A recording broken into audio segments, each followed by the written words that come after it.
El 29 de septiembre, la Agencia Central de Noticias envió a la Policía Metropolitana una carta que habían recibido 2 días antes.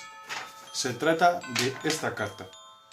Ella está escrita en tinta roja y con tono jactancioso y burlón comenta que vive entre las prostitutas y las estaré destripando hasta que me atrape. También indica que intentó escribir con la sangre de las víctimas, pero esta se había espesado y no pudo usarlo. Asimismo, como pueden ver aquí, firma como Jack el Destripador. La leyenda de Jack el Destripador había nacido. La policía la tomó como falsa, pero los asesinatos de Elizabeth Stride y Catherine Eddowes ocurrieron. En ella hablaba de seguir con sus jueguecitos y de cortar las orejas a sus víctimas, cosa que ocurrió en parte con Eddowes. La carta hablaba de cortar las orejas, pero lo que desaparecieron fueron los lóbulos de las orejas. La policía tenía las hipótesis de un imitador, una casualidad o el verdadero asesino. El 1 de octubre la policía recibió esta postal que tengo en mis manos. En ella habla del doble acontecimiento en el tiempo refiriéndose a los asesinatos de Catherine Eddowes y Elizabeth Stride.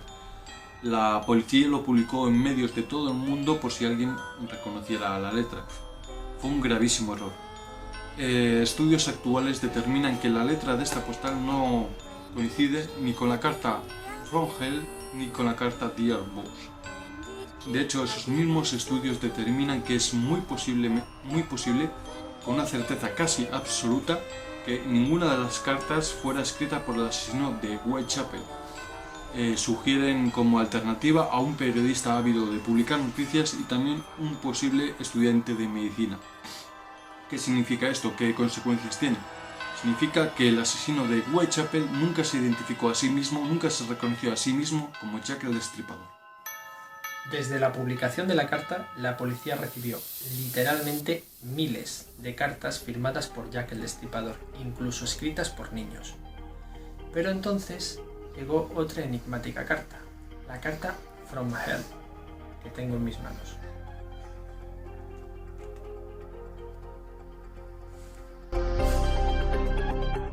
George Lask, presidente del Comité de Vigilancia de Whitechapel, recibió el 16 de octubre una carta encabezada con el saludo "Desde el infierno" y acompañada de un cuarto de riñón. Lask lo tomó como una farsa, pero sus amigos le obligaron a llevarlo a un médico, que determinó que el riñón era humano y que se había conservado en vino. Muchos periódicos se inventaron que el Dr. Openshaw indicó que el riñón era de una mujer y extraído 3 semanas antes. En verdad, el citado doctor solo indicó que probablemente era humano. La policía indicó que era totalmente imposible determinar si el riñón era humano o de animal. Finalmente, dictaminó que la carta From Hell era un engaño más proveniente de un estudiante de medicina. Actualmente se da por hecho que ninguna de las cartas atribuidas a Jack el Destripador fueron escritas en puño y letra por el asesino de Whitechapel. No obstante, si realmente alguna de esas cartas es verdadera, sería esta, la carta Desde el infierno, From Hell. Sin embargo, no pudiendo desechar esta idea, debe ser tomada con toda la cautela del mundo. Pero, si esta carta o las otras importantes no habían sido escritas por el asesino de Whitechapel, ¿quién había sido?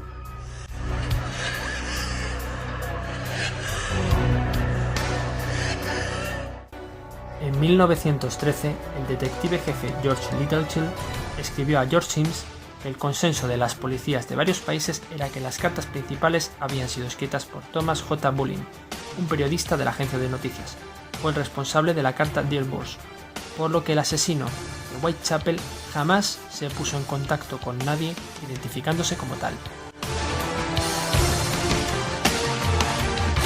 Es evidente que el asesino de Whitechapel, que ha pasado a la historia como Jack el Destripador, pudo no haber escrito esas cartas.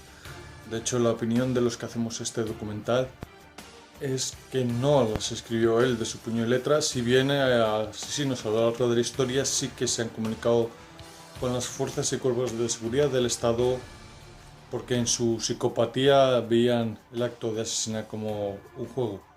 Sois vosotros los que tenéis que sacar vuestras propias conclusiones. Nosotros hemos mostrado los hechos, los nombres, apellidos de los posibles escritores. Lo que sí que es verdad y es innegable es que las propias cartas asociadas a Jack el Destripador crearon la figura de Jack el Destripador y, desde luego y sin duda ninguna, la anclaron en la historia.